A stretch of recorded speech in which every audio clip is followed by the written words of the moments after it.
बालिका बहू, तेरी शादी होने वाली है अगले महीने। ये बस्ता उठाकर कॉलेज जाना बंद कर दे अब। अरे कैसी बात कर रही हो, अभी उसकी उम्र ही क्या है। इतनी जल्दी शादी करने का फैसला मैं नहीं लेने वाला।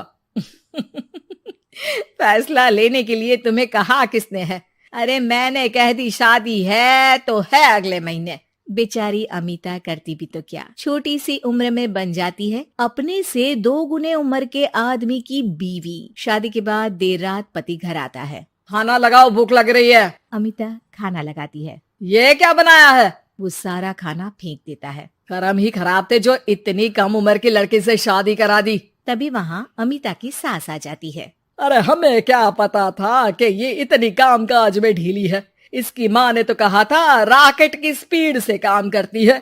अमिता को आए दिन ससुराल में ताने, गालियाँ और कभी कभी तो मार भी पड़ती। सुन जा, अपनी माँ को बोल 50,000 रुपए भेजे, फ्री में नहीं रखना है तुझे। अरे मेरी एक आंख का ऑपरेशन भी तो करवाना है। अमिता को सास घर से निकाल देती है। अमिता परेशान होकर मायके की ओर जाती है। वो घर तो पहुंचती है लेकिन वहाँ ताला लगा है। अरे अमिता बेटी, क्या हाल बना रखा है तेरे पति ने? कहाँ है वो? अमिता पड़ोसी के सामने रोने लगती है।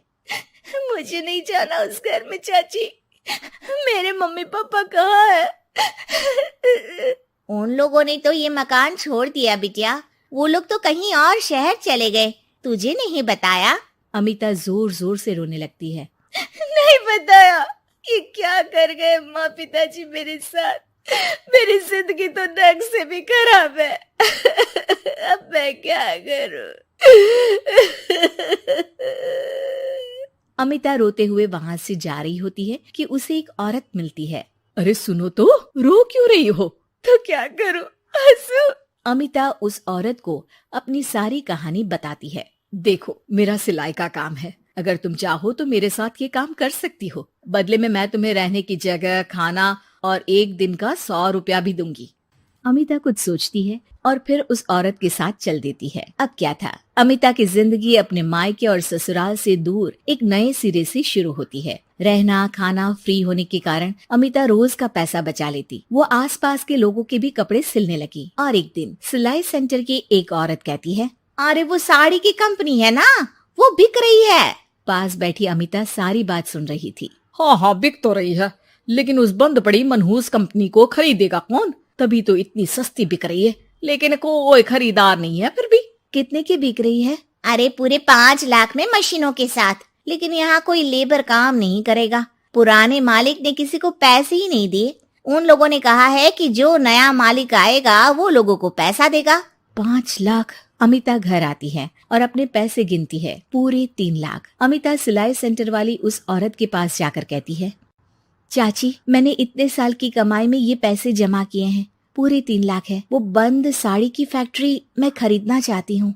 अरे अमिता, पागल हो गई हो क्या? वो 5 लाख की बंद मनहूस फैक्ट्री खरीदेगी, फिर लेबर का बकाया पैसा देगी, और वो फैक्ट्री चलेगी कि नहीं ये भी कोई नहीं जानता। लेकिन अमिता नहीं मानती। वो उस औरत से कहती है कि वो उस फैक्ट्री को खरीदना चाहती है और खरीद कर ही रहेगी। औरत भी अमिता की मदद कर देती है और फिर अमिता के नाम एक साड़ी फैक्ट्री हो जाती है। शुभारंभ वाले दिन अमिता लेबर से कहती है, मैं इस फैक्ट्री को दोबारा खड़ी करना चाहती हूँ। आप लोग इसमें माहिर हैं।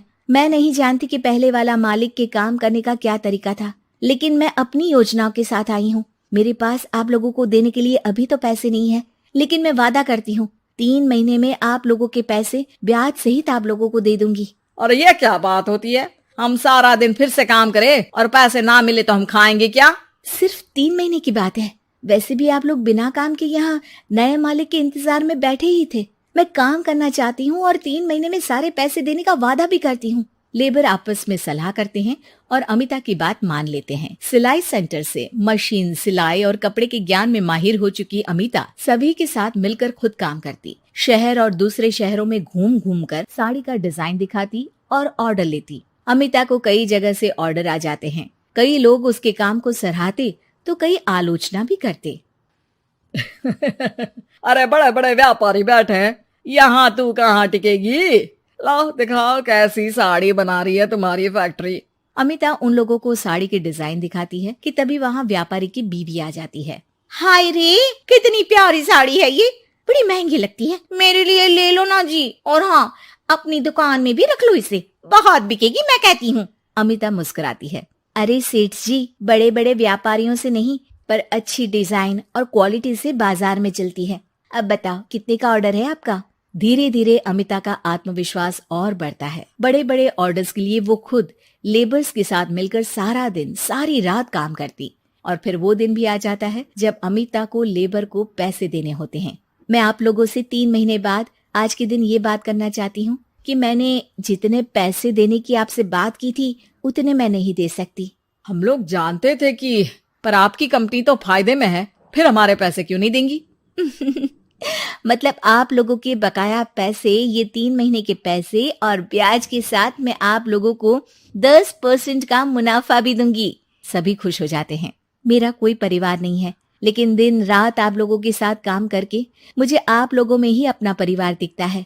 अमिता की फोटो पेपर में छपती है। उसके बिजनेस मॉडल को पढ़ने के लिए कई बच्चे भी उसका इंटरव्यू करते हैं। अब अमिता 1 से 2 और 2 से 4 फैक्ट्री खोलकर देश में बड़ा नाम कमाती है।